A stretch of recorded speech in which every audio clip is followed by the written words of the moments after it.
Hello everyone, मैं सिर्फ Kirti and welcome to maths learner. अगर आप बीएससी मैथमेटिक्स का स्टूडेंट हैं या आपका सबसे सब्जेक्ट मैथमेटिक्स है तो ये चैनल आपके लिए काफ़ी हेल्पफुल होगा। स्पेशली अगर आप एनओयू का स्टूडेंट है तो आपको इस चैनल पर एनओयू के सारे प्रीवियस ईयर क्वेश्चन का सोल्यूशन मिल जाएगा। अगर आप लोगों के पास एनओयू के प्रीवियस ईयर क्वेश्चन अवेलेबल नहीं है तो आप लोग मेरे टेलीग्राम चैनल को ज्वाइन कर सकते हैं, जिसका लिंक आपको डिस्क्रिप्शन बॉक्स में मिल जाएगा। तो पिछले वीडियो में हम लोगों ने पहले ही आपका पेपर 4 का क्वेश्चन सॉल्व कर लिया था और पिछले वीडियो में हम लोगों ने सेक्शन ए कवर किया था। सेक्शन बी का क्वेश्चन नंबर 6 के ए तक हम लोगों ने कंप्लीट कर लिया था। आज हम लोग 6 का बी और जो हमारा जो 2 बचा हुआ क्वेश्चन जो है आपका सेक्शन बी से उसको कवर करने वाले हैं। उसके बाद हमारा सेक्शन बी भी आपका पूरा कंप्लीट हो जाएगा। उसके बाद फिर आपका सिर्फ सेक्शन सी बचेगा, उसको भी हम लोग जल्द ही कंप्लीट कर लेंगे। तो आप लोग जैसे जैसे मैं बता रही हूँ उस तरह से आप लोग कंप्लीट करते जाना, ताकि आप लोग को बर्डन ना हो। एक दिन के लिए मत रखना, सबको topic wise question wise cover करते चलना। और जैसा मैंने आप लोगों को पहले ही बताया था कि आप लोग के एग्जाम के पॉइंट ऑफ व्यू से 2020 का क्वेश्चन पेपर आप लोग के लिए काफ़ी इंपॉर्टेंट है। आप लोग के जूनियर्स का जो अभी रिसेंट में एग्जाम हुआ है उन लोगों को 2020 के पेपर से ही क्वेश्चन पूछा गया है और आप लोग को भी इवन ईयर्स का क्वेश्चन आता है। तो इस बार क्योंकि हमारा 2022 जो है आपका इवन ईयर है तो आप लोग इस पर ज़्यादा फोकस करना। पर आप लोग कोशिश करना कि पिछले 5 साल के क्वेश्चन को अच्छे से तैयार कर लो। अगर 5 साल के क्वेश्चन को तैयार कर लोगे तो मुझे नहीं लगता है कि आप लोगों का एक भी क्वेश्चन छूटेगा, क्योंकि आप लोग को 10 क्वेश्चन दिया होता है, उसमें से सिर्फ आप लोग को 5 क्वेश्चन बनाना होता है। तो 10 में से 5 बनाना कोई उतना भी डिफिकल्ट काम नहीं है। अगर आप लोग पिछले 5 साल का क्वेश्चन को बनाए होगे, उसमें भी जब आप नोटिस करोगे तो जो आपका 2018 और 20 का पेपर है वो सेम है आपका। उसी तरह से आपका 2017 और 19 का पेपर सेम है। तो अगर आप देखो तो आपको फिर 2016 का पेपर एक आपको देखना होगा, वो आपका डिफरेंट है। उसका क्वेश्चन आपका मुझे लगता है कि गलती से एक तो क्वेश्चन ही होगा जो आपका मैच करता होगा और सारा क्वेश्चन आपका डिफरेंट है। तो एटलीस्ट पिछले 5 साल का क्वेश्चन को तैयार कर लीजिएगा। अगर आप लोगों ने 10 साल का क्वेश्चन तैयार किया होगा तो वो और भी बढ़िया है। इस पर ज़्यादा फोकस कीजिए कि 2020 के पेपर को सॉल्व करके अच्छे से तैयार करने का। और अगर आप लोगों ने अभी तक कुछ भी तैयारी नहीं किया है तो सिर्फ 2020 के क्वेश्चन पेपर को आप लोग पढ़कर जाओ। अगर आप लोगों का लक अच्छा होगा तो आप लोगों को ज़रूर यही क्वेश्चन पेपर आप लोग से फिर से पूछा जाएगा। नहीं तो हो भी सकता है कि आप लोग क्वेश्चन पेपर चेंज कर दें, पर फिर भी आप लोग अपना होप रखिए और अपनी तैयारी को जारी रखिए। तो जो हमारा फर्स्ट क्वेश्चन है ये भी आपका जो है आपका रियल एनालिसिस से क्वेश्चन है आपका, और ये भी हमारा थ्योरी बेस्ड क्वेश्चन। हम लोगों ने जो पिछला क्वेश्चन आपका 6 का जो ए था वो भी आपका सेम इसी पर बेस्ड क्वेश्चन था, बस उसमें आपका ग्रेटेस्ट अपर बाउंड है, इसमें लीस्ट अपर बाउंड है। और उसमें आपका डिक्रीजिंग सीक्वेंस का बात हो रहा था, इस वाले क्वेश्चन में आपका इंक्रीजिंग सीक्वेंस का बात हो रहा है। तो दोनों क्वेश्चन ऑलमोस्ट सेम ही है आपका, बस आपका यहाँ पे इंक्रीजिंग सीक्वेंस और यहाँ पे लीस्ट अपर बाउंड जो है converge to its least upper bound ये शो करना है, प्रूव करना है आपको। तो चलो इसका देखते हैं कि इसको हम लोग किस तरह से प्रूव करेंगे। तो हम लोग प्रूफ लिखते हैं, पहले क्वेश्चन नंबर 6 का बी हम लोग सॉल्व कर रहे हैं, इसका हम लोग प्रूफ देखते हैं। सबसे पहले हम लोग क्या करते हैं कि हम लोग एक ए इन जो है हमारा एक मोनोटोनिक इंक्रीजिंग सीक्वेंस मान लेते हैं, विच इज जो हमारा बाउंडेड अबव हो। ठीक है, तो let a n be a monotonic, a n be a monotonic increasing sequence which is bounded above, which is bounded above। आप जो भी ये वाला थ्योरम पढ़ने रहे हो ना, आप जो ये जो है हम लोग को जो प्रूव करना है ये हमारा थ्योरम है एक। तो ये जो आप थ्योरम पढ़ रहे हो इसका यूज़ आप लोगों को हमारा जो नेक्स्ट क्वेश्चन जो हम लोग बनाएंगे आपका ये वाला, इसमें हम लोग इस थ्योरम को यूज़ करेंगे, इसका अप्लाई करेंगे। तो आप लोग ये भी समझ लोगे कि हम लोग कहाँ पे इसको अप्लाई करते हैं। तो देखो यहाँ पे हम लोग क्या किए, सबसे पहले हम लोग एक एन जो है हमारा एक मोनोटोनिक इंक्रीजिंग सीक्वेंस मान लिए है जो क्या है बाउंडेड अबव है। Then the set S of its term is bounded above. ठीक है, hence by the axiom of the least upper bound, least upper bound LUB से हम लोग किसको दिखाते हैं, लीस्ट अपर बाउंड को दिखाते हैं आपका LUB से। S एग्जिस्ट, S क्या होगा, एग्जिस्ट करेगा, तो लेट हम लोग LUB S क्या लेते हैं, उसको हम लोग M के इक्वल ले लेते हैं। तो हम लोग क्या करना है कि हम लोग को प्रूफ करना है कि AN जो हमारा जो सीरीज AN है वो कन्वर्ज कर रहा है M को, ठीक है, कन्वर्जेस टू M, हम लोग को ये प्रूफ करना है। तो इसका मतलब आप ये भी बोल सकते हो कि हमारा लिमिट वैल्यू क्या है, लिमिटिंग वैल्यू जो है आपका वो हमारा M है। तो we shall prove that the sequence, we shall prove that the sequence,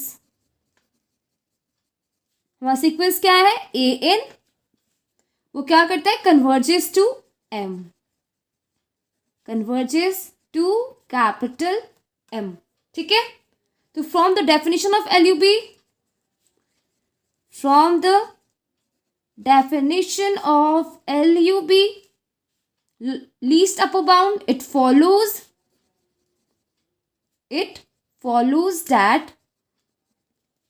AN जो होगा वो क्या होगा, less than equals to capital M होगा फॉर ऑल N, ठीक है।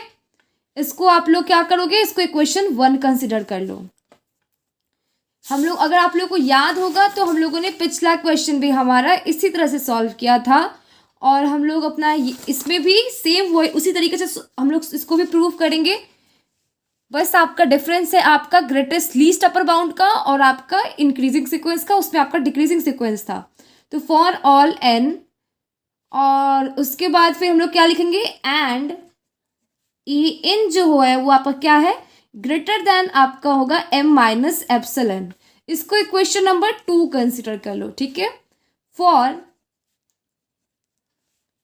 At least one value of M और at least one value of N where epsilon is any positive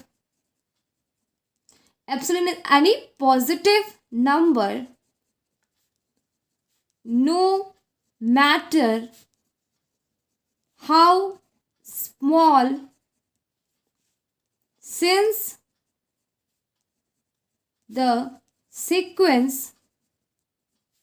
is monotonic increasing, since the sequence is monotonic increasing, therefore क्या हो जाएगा, AN जो होगा वो monotonic increasing है। तो ये हम लोग पहले से जानते हैं कि ये क्या होता है मोनोटोनिक इंक्रीजिंग के केस में, AN less than equals to AN plus 1 less than equals to AN plus 2, और इसी तरह से ये कहाँ तक चला जाता है, डॉट डॉट डॉट होता चला जाता है। इसको हम लोग इक्वेशन नंबर 3 कंसिडर करेंगे फॉर ऑल N के सभी वैल्यू के लिए। Now corresponding to epsilon, let N not be a positive number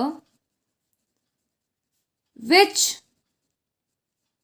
satisfies the equation 2। क्या होगा, ये इक्वेशन 2 को सेटिस्फाई करेगा। तो फिर हमारा जो देन AN नॉट जो होगा वो बड़ा हो जाएगा M माइनस एप्सिलॉन से। इसको आप इक्वेशन नंबर 4 कंसिडर कर लो। But by 3 AN naught less than equals to AN naught plus 1 less than equals AN naught plus 2 dot dot dot less than equals AN dot dot dot. आप अपना एक theorem अगर इसका ready कर लेते हो तो आपका उससे दोनों थ्योरम आपका रेडी हो रहा। बस थोड़ा मोड़ा सिंबल का डिफरेंस है, वो सब आप देख लेना, ठीक है। आगे देखो, तो हम लोग को क्या हो गया, इसको आप इक्वेशन नंबर 5 कंसिडर कर लो, ठीक है। अब आपका आगे हम लोग अब इक्वेशन 4 और 5 में देखते हैं। Therefore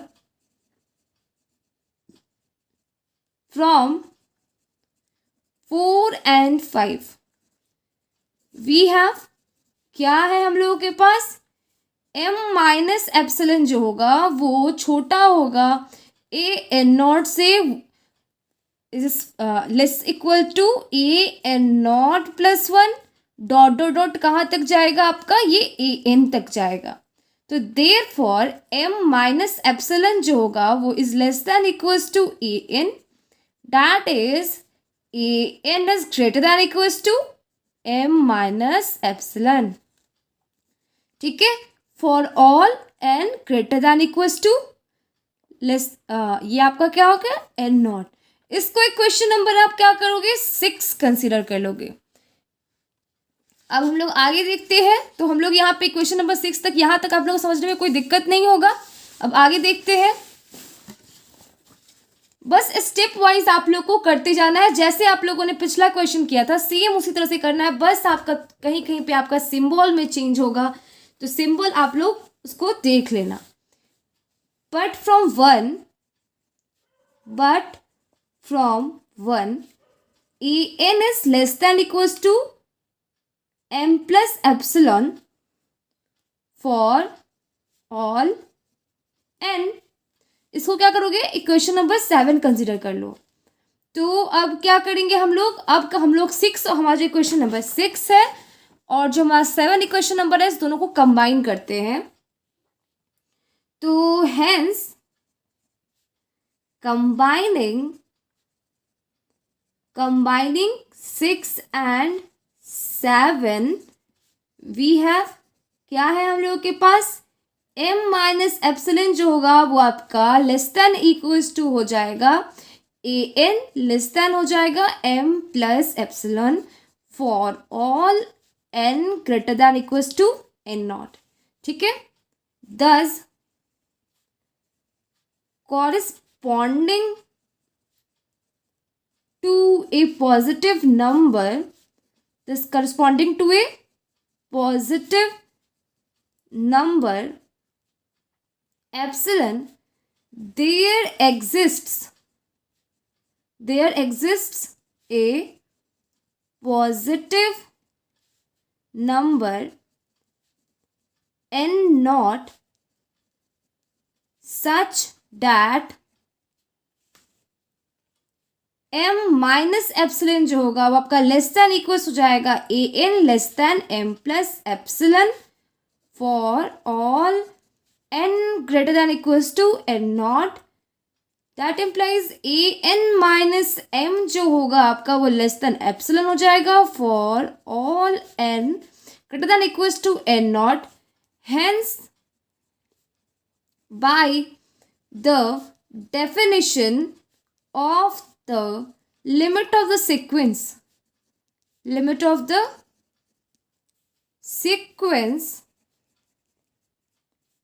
m is the limit value, m is the limit of the sequence a n।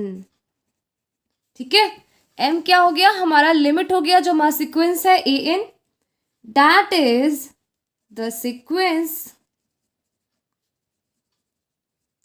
A n tends to the limit m which is the least upper bound of the sequence। तो इस तरह से आपका ये prove होता है। यही हमारा क्या था, यही हमारा जो हम लोग को प्रूव करना था वो हमारा प्रूव होता है। अब मैं आप लोगों को थोड़ा कंपेयर कर बता देती हूँ। हमारा जो 6 का एक क्वेश्चन है वो उसको मैं देख के आप लोगों को बताती हूँ। देखो, अगर आप लोग ध्यान से देखोगे तो ये देखो, ये हमारा 6 का ए है, सब कुछ एग्जैक्टली वही है आपका। बस हमारा क्या होता है, जहाँ जहाँ पे आपको जीएल भी दिया हुआ होगा ना, देखो जैसे यहाँ पे जीएल भी है, ग्रेटेस्ट लोअर बाउंड का बात हो रहा है, यहाँ पे क्या है एलयू भी है। ठीक है, हमारा यहाँ पे लीस्ट अपर बाउंड 6 के बी में क्या है हमारा, ये आपका लीस्ट अपर बाउंड है, और जो हमारा 6 का ए था उसमें था ग्रेटेस्ट अपर बाउंड। तो जहाँ जहाँ पे आप एक थ्योरम अगर आप दिमाग में रहेगा ना आपके, तो आप दूसरा थ्योरम आराम से बना लो। जैसे देखो यहाँ पे LUBS है ना, तो यहाँ पे जब ग्रेटेस्ट लोअर बाउंड का केस होता है क्या हो गया, GLB हो गया। जहाँ जहाँ LUB है वहाँ पे GLB का देखो सिंबल, देखो यहाँ पे साइन देखो, यहाँ पे ग्रेटर देन इक्वल्स टू का है, यहाँ पे क्या है, ये आपका लेस देन इक्वल्स टू का है। ये लीस्ट अपर बाउंड वाले में आपका क्या है, लेस देन इक्वल्स टू का, ग्रेटेस्ट वाले में आपका आपका है greater more than equals to है, ठीक है। तो फिर आपका ये देखो, फिर यहाँ पे AN लेस देन है, यहाँ पे AN ग्रेटर देन का सिंबल है। फिर आपका यहाँ पे भी देखो, यहाँ पे आपका सब में क्या है, ये सब ग्रेटर देन इक्वल्स टू का सिंबल है ना। और इस वाले क्वेश्चन 3 में देखो, इसका इक्वेशन 3 कहाँ पे है आपका, यहाँ पे क्वेश्चन 3 में आपका क्या है, लेस देन इक्वल्स टू का सिंबल है। फिर उस तरह से आप जब आपका इक्वेशन देखो, सारा इक्वेशन 1 2 3 सबका सिंबल ही तो मेन है ना आपका इसमें। तो फिर आप देखो अब इसमें क्या है, ये आपका इक्वेशन नंबर 4 में ये आपका लेस देन का सिंबल है, यहाँ पे इक्वेशन नंबर 4 में आपका ग्रेटर देन का सिंबल है। फिर उस तरह से यहाँ पे देखो ग्रेटर देन इक्वल्स टू का सिंबल आपका इक्वेशन नंबर 5 में, और इस वाले में आपका क्या है, यहाँ पे आपका इक्वेशन नंबर 5 जो है उसमें लेस देन इक्वल्स टू का सिंबल है, ठीक है। उस तरह से आपका इक्वेशन 6 में लेस देन इक्वल्स टू का सिंबल है, इक्वेशन नंबर 6 में यहाँ पे ग्रेटर देन इक्वल्स टू का सिंबल है। तो सब कुछ एग्जैक्टली अगर आप देखोगे तो 6 का A और 6 पे सब कुछ सेम है, बस जहाँ पे आपका ग्रेटेस्ट लोअर बाउंड है और यहाँ पे आपका क्या है, यहाँ पे आपका लीस्ट अपर बाउंड है। वहाँ पे आपका डिक्रीजिंग सीक्वेंस का बात हो रहा था, यहाँ पे आपका इंक्रीजिंग सीक्वेंस का बात हो रहा था। तो अगर आपको कोई एक भी आपको प्रूफ याद होगा, एक भी थ्योरम अगर आपको याद रहता है, तो आप दूसरे वाले थ्योरम को काफ़ी आसानी से बना सकते हो। बस आपको क्या करना होगा, जहाँ पे आपका ग्रेटर देन इक्वल्स टू का साइन होगा वहाँ पे आप लेस देन इक्वल्स टू का साइन दोगे, जहाँ पे ग्रेटर देन का साइन होगा वहाँ पे लेस देन का, जहाँ पे आप GLB लिखोगे ग्रेटेस्ट लोअर बाउंड, वहाँ पे आप LUB लिख दोगे लीस्ट अपर बाउंड, ठीक है। तो दोनों थ्योरम आपका सेम, अगर आपको एक दिमाग में रहता है तो आप दूसरे वाले को भी काफ़ी आसानी से बना लोगे। अब देखो हमारा नेक्स्ट क्वेश्चन क्या है, हमारा नेक्स्ट क्वेश्चन जो है ये भी आपका रियल एनालिसिस से ही है, और रियल एनालिसिस का ये आपका न्यूमेरिकल बेस्ड क्वेश्चन है, ठीक है। बस एक ही आपका जो ये क्वेश्चन है आपका ये न्यूमेरिकल बेस्ड दिया है, और सारा क्वेश्चन जो है आपको थ्योरी बेस्ड आपसे क्वेश्चन पूछा है। तो देखते हैं इसको किस तरह से हम लोग सॉल्व करेंगे। तो सबसे पहले तो क्वेश्चन पढ़ते हैं हम लोग। क्वेश्चन है हमारा, if xn is a sequence where xn equals under root n plus 1 minus under root n for all n belong to n, then show that it is convergent and find its limit। तो हमेशा की तरह सबसे पहले हम लोग क्या करेंगे, हमारा जो गिवन सीक्वेंस है उसको लिखेंगे। तो ये हो गया हमारा 7 का A, और अब हम लोग यहाँ पे हमारा गिवन सीक्वेंस क्या है, गिवन सीक्वेंस जो है हमारा वो है xn इक्वल्स है हमारा under root n plus 1 minus under root n, ठीक है। तो ये हमारा सीक्वेंस दिया हुआ है। तो ये जो हमारा सीक्वेंस दिया हुआ है इसको हम लोग क्या करते हैं, इसको हम लोग रेस्टलाइज कर लेते हैं।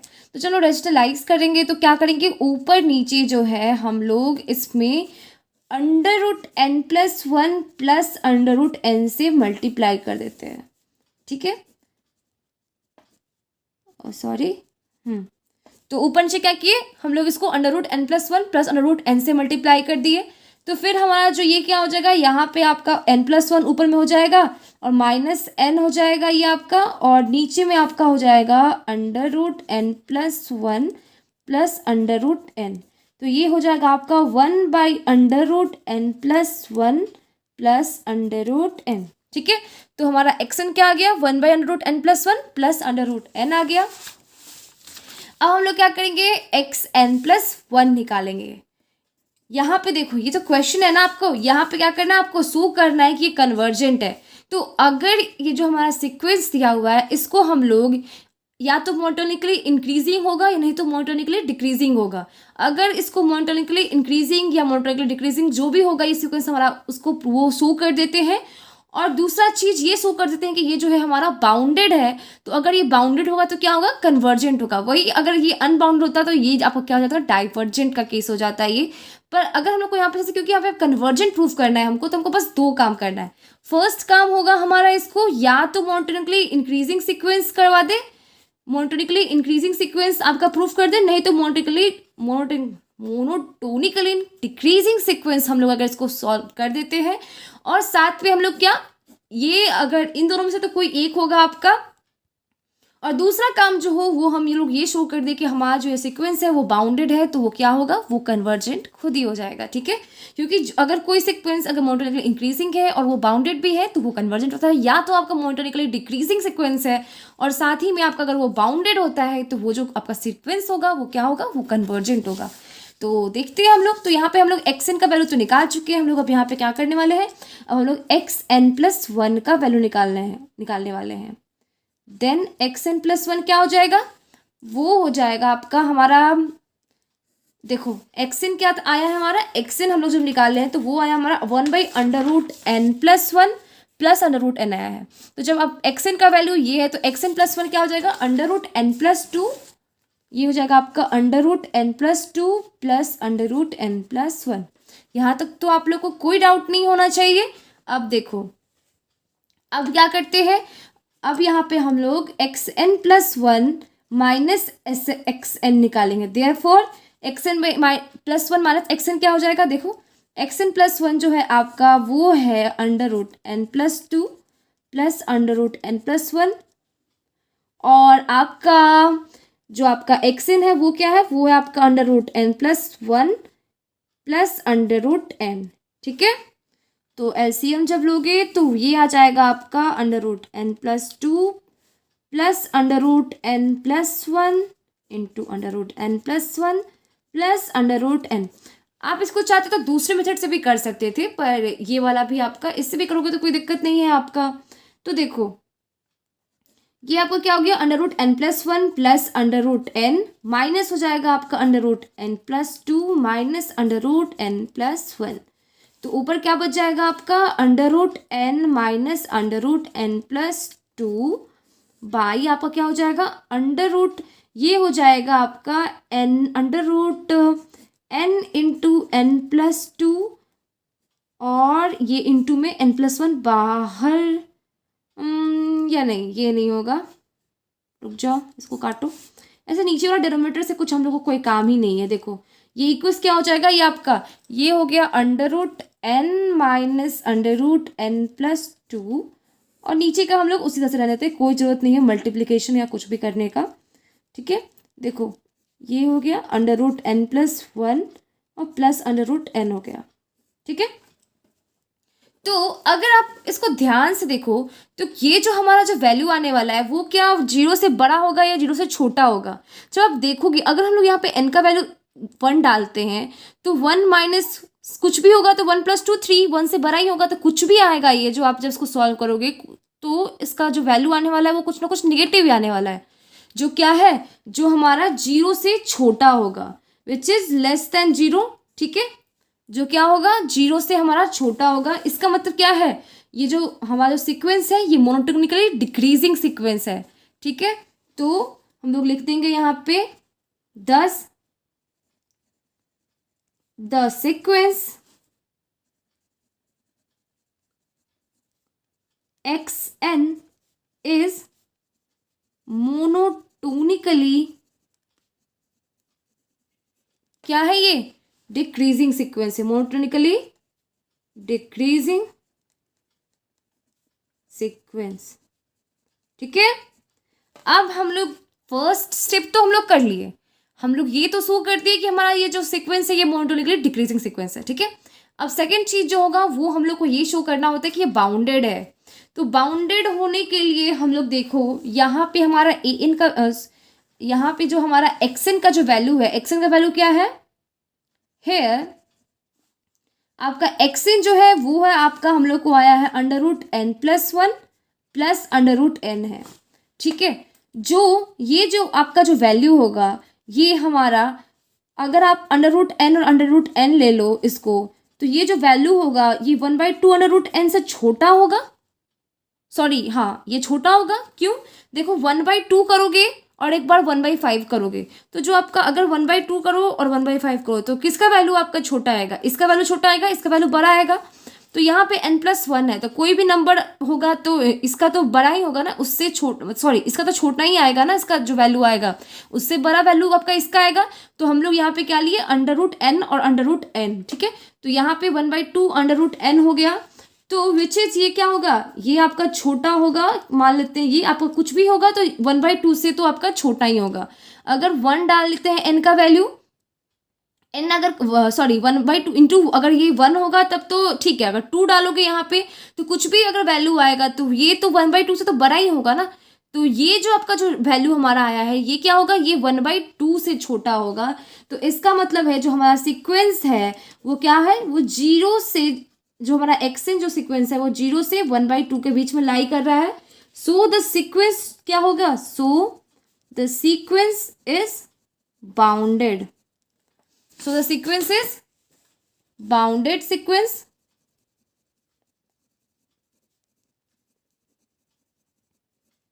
ठीक है, हेंस अब हम लोग क्या लिखेंगे, हेंस एनी सीक्वेंस